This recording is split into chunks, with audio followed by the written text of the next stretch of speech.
Ang video na ito mga kaubayan ay tungkol sa sakit na lupus.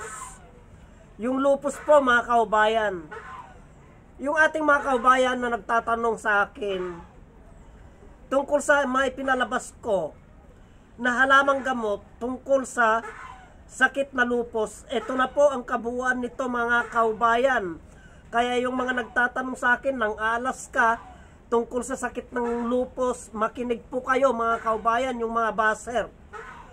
Kasi ito ay subok na po namin sa sakit ng lupus. At yung nagsasabi, yung tinuturuan pa ako ng lupus, sa utak, hindi po sa utak yun mga kaubayan. Pag sinabing lupus, ang sakit na lupus ay sa balat yan. Kaya yung mga nagtuturo sa akin tungkol sa sakit na lupus, ipagpatuloy na lamang po ninyo yung alam nyong sakit na lupus mga kaubayan. Basta't ang alam namin, pag sinabi mong lupus, ano ang ibig sabihin ng sakit na lupus? Mga kaubayan, puro sa balat yan. Sa balat yan, konektado sa may kidney yan, sa mga ipinapasok mo sa loob ng iyong katawan, yung singaw yan na lumalabas sa ating balat. Marami pong klase yung lupus na yan mga kaubayan. Tandaan po natin yan. Kaya po ako gumawa na ng video, actual video nito, kasi bawat palabas ko po ng halamang gamot na yan, ang dami pong baser at ang daming hindi nakaintindi. Napakahirap pong gamutin yung sakit na lupus na yan. Pero isang uri ng halamang gamot lamang po ang natuklasan naming may kakayahan na gumamot yan. Ito po, balat ng akasya. Yan, nagpalabas na po ako dyan. Kaya lang po, mga reels po yung iba yan. Wala po yung kabuuan yan. Ito po ang kabuuan yan mga kaubayan. Ito lamang po ang may kakayahan na gumamot sa sakit na lupus. Yan po ang balat ng akasya. Oh. Para sabihin ko po sa inyo mga kaubayan, yung mga baser dyan, baka sabihin kong doktor ako, hindi ako doktor mga kaubayan, pero batay sa pagsasaliksik namin sa uri ng halamang gamot na ito, hindi alam ng doktor itong ipapaliwanag ko na ito. Dahil sisiguraduhin ko, hindi niya po napag-aralan ito. Mga kaubayan, dahil itong ipapaliwanag ko, hindi alam ipaliwanag ng doktor. Itong balat ng akasya ay may 4 na layer po ito. Itong balat ng akasya. Wala pong iniwan sa balat natin yan. Ganyan po. Kaya kung inyo pong nakikita, ito mga kaubayan, yan, ito po ay tinatanggal namin yan, itong unang layer na ito. Yan. Tinatanggal po namin yan mga kaubayan. At yung pangalawa, pangatlo, pang-4, yun po ang matitira. Ito po ang pang-4.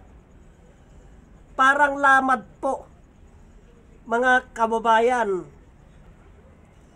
Ang proseso ng paggamit nito, tinatanggal po namin yan. Pag natanggal po namin yan, itong unang balat niya, ipinapakulo po namin yan at yan ang pinampapaligo. Ganito po yan mga kababayan. Ganito po tanggalin yan kasi matigas yan.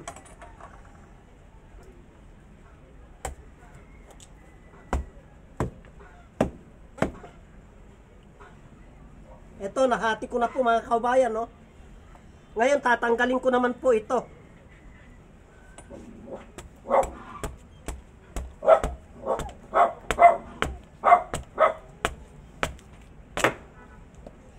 Yan po mga kaubayan, no? Pagmasdan po ninyo, ah. Pagmasdan po ninyo ang itsura ng balat ng akasya. Merong 4 na layer po yan. Unang layer, ito po. Tinatanggal po yan. Pangalawang layer, yung parang laman-laman niya na mamula-mula. Ito po yan.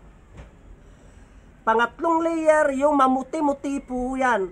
Ito po yan mga kaubayan. Yan po. Yan, wala pong iniwan sa laman ng tao yan. Pang-4 na layer, ito na po. Yung tumatakip na po sa katawan niya, sa buto. Ito na po yan. Yan. Ito na po ang pang-4 na layer niyan. Ang bisan niya po, mga kaubayan, ay nandito po. Ito po yung ipinapakulo at pinampapaligo sa may taong may lupus para yung balat na nasisira, na kahit anong igamot mo, pag naligo ka, pag natuyo, bumabalik na naman, nagbabakbak na naman. Yung bisa po nito, itong mga balat na ito, yung mga laman niya na yan, yung bisa niya po yan, magmula dito sa pangalawang layer, pangatlo, ito, pang-apat, ito na itong kulay puti. Pag yung mabisa pang punon at humalo sa tubig, mga kaubayan, yan po ang gagamot. Yan po. Yan lamang po ang halamang gamot na may kakayahan po na gumamot sa mga sakit sa balat. Kasi ito, nababalatan po yan, oh. Balat na po yan, mga kaubayan. At titignan nyo po, at ikakano ko po sa tubig to. Yan po. Oh, ayan. Yung dagta ng akasya, nandito po lahat yan. Sa balat man niya yan. Kaya pag ang akasya nasusugatan, pag umaga, pag tinignan mo yung akasya, meron pong dagtayan. Yun po ang gamot, mga kababayan. Tignan nyo, kukuha kong tubig, Ito, kumuha ko ng tubig, mga kababayan, para makiipakita ko sa inyo ang aktual. Ito po yung balat, Wala pong sabon ito, mga kababayan. Wala pong sabon yan. Ito po yung balat.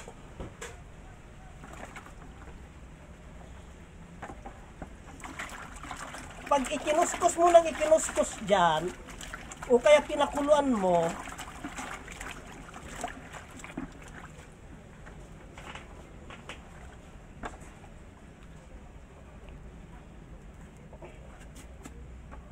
ito, binalatan ko maigi, mga kaubayan. At ikukuskus ko na, ikukuhan ko dito. O, ito. Nababad na. Pag ipinakulo ito, yung katas nito pupunta dun sa tubig. At yun ang pinampapaligo po sa may sakit sa lupus. Ito naman po, ang itsura na nito, ito na po siya. Oh.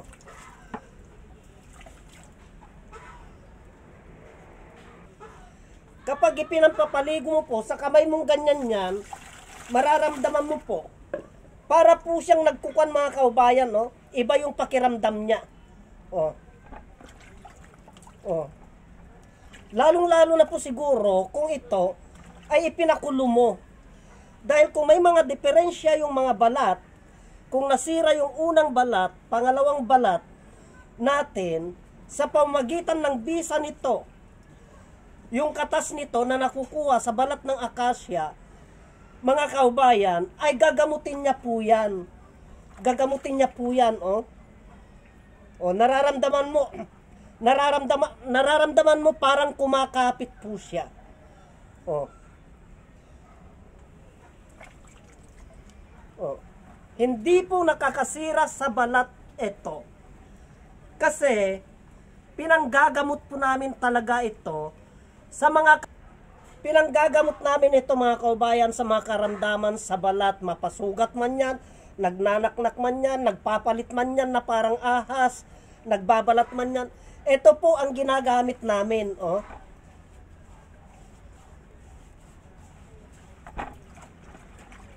At hinahayaan na po namin na yung katas niya, dito na po siya matutuyo. Kasi yun po ang gagamot, mga kaubayan, yung katas niya po. Yan.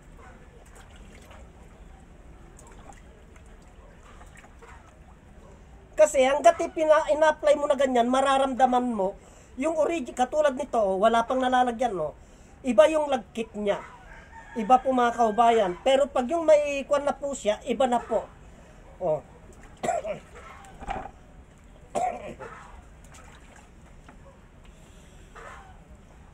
Kaya ganyan po ang kakayahan ng halamang gamot na ito, itong akasya, ito lamang po ang nasaliksik namin na may kakayahan na gumamot sa karamdaman na lupus.